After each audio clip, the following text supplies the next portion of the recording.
Alors, quatrième séquence du cours de processus stochastique. Et aujourd'hui, on va donc voir comment installer ce logiciel Tulip que je souhaite que vous utilisiez. C'est assez simple. C'est parti. Première étape, il faut évidemment aller sur le site où se trouve le logiciel. Je vous avais déjà donné l'URL, vous pouvez la retrouver sur le site du cours. On va donc se déplacer sur cette page. Nous y voilà. Et donc vous connaissez ce site, je suppose que vous y êtes allé. Et ce qui va nous intéresser, c'est d'aller sur la rubrique Download. C'est l'onglet tout à droite de la page. Le téléchargement se fait depuis le site SourceForge, puisque c'est un logiciel qui est open source.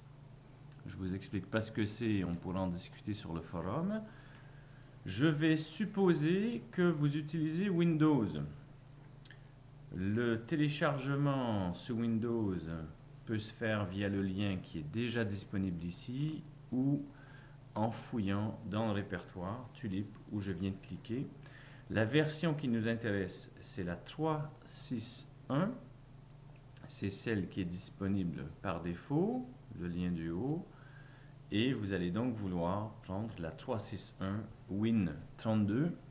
Alors même si votre machine est une machine 64 bits, c'est mon cas, le téléchargement de la version 32 bits va bien marcher. Il y a une compatibilité au niveau des systèmes. Et puis, tout se passe comme vous avez l'habitude. Le téléchargement se fait via votre navigateur. Je vous laisse terminer ce téléchargement tranquille. Je suppose donc que vous avez installé Tulip. Vous avez cliqué sur l'archive install exec. Tout s'est passé de façon normale. Si ce n'est pas le cas, vous prévenez sur le forum et on tentera d'ajuster l'image. Et donc vous avez Tulip qui est disponible via le menu démarrer. On lance donc Tulip, je le fais avec vous. Le lancement se déroule plus ou moins rapidement, cela dépend de votre machine. On ferme la première fenêtre de dialogue et voilà donc Tulip qui est lancé. Il vous reste à aller chercher un fichier exemple que vous avez téléchargé sur le site du cours.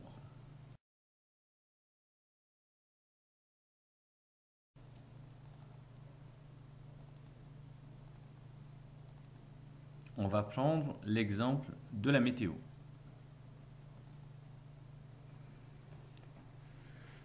La première chose qu'il va nous falloir faire, c'est redimensionner la fenêtre de manière à avoir une vue la plus large possible de la simulation.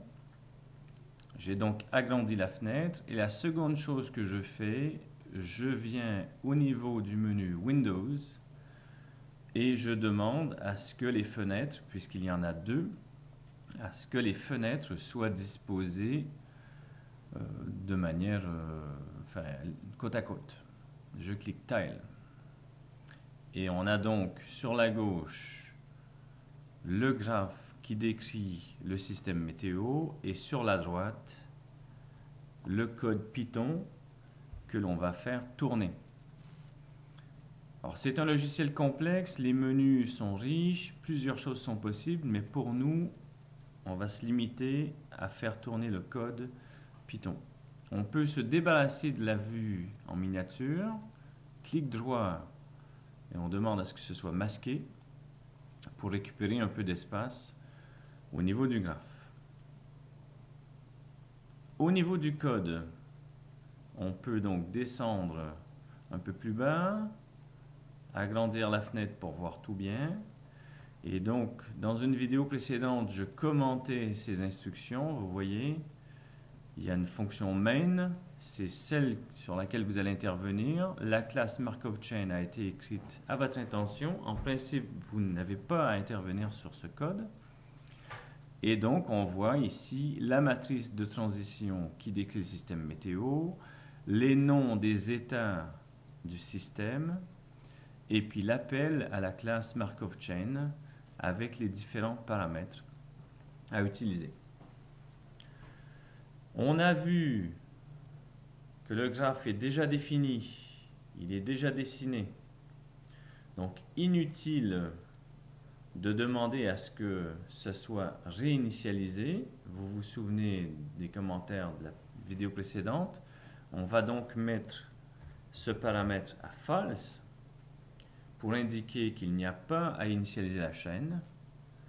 Et donc si je lance le script, en principe, tout se passe sans effet, puisqu'il n'y a pas d'initialisation à faire.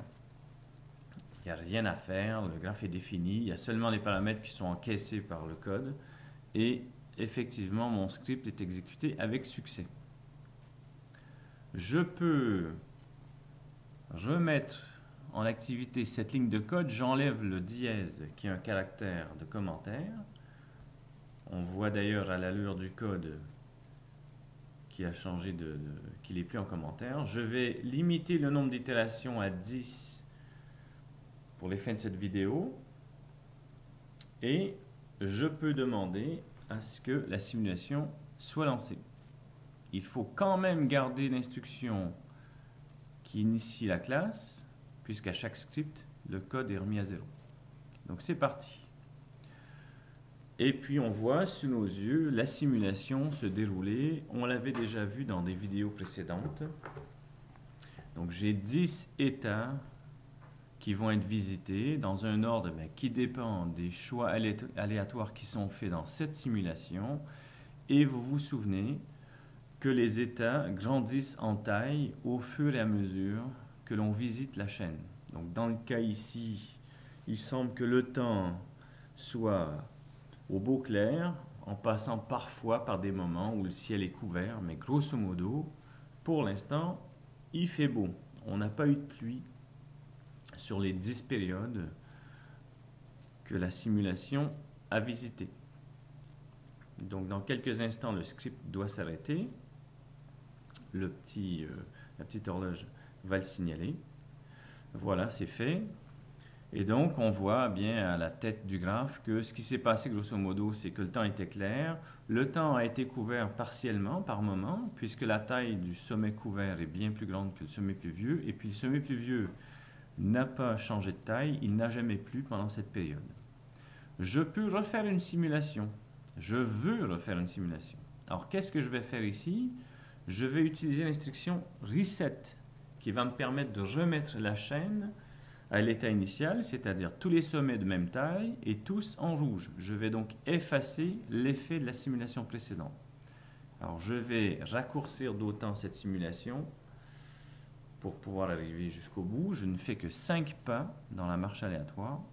Je relance la simulation et ce qu'on voit, c'est qu'effectivement le graphe est remis à l'état de départ, tout le monde au rouge, tout le monde de même taille, et puis la simulation est relancée à nouveau.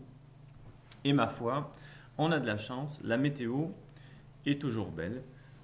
Espérons que la météo sera au beau fixe pour vous pendant tout le cours. Donc en principe, vous pouvez à votre tour faire une simulation à l'aide de Tulip.